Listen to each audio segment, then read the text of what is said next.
આજરોજ કંટાસર પ્રાથમિક શાળાના તમામ બાળકો અને શિક્ષકોને કંટાસર ગામના વતની એવા જયંતિભાઈ વલ્લભભાઈ બેલડિયા તરફથી તેમના માતુશ્રી લાભુમાના સ્મરણાર્થે સેવ ખમણનું ભરપેટ ભોજન કરાવવામાં આવેલ।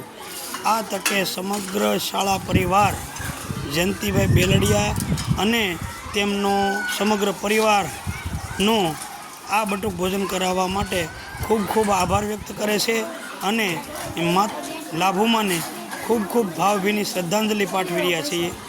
બસ જય હિન્દ, જય ભારત। સરકારી શાળા આપણી શાળા, સરકારી શાળા અમારી શાળા। જય હિન્દ।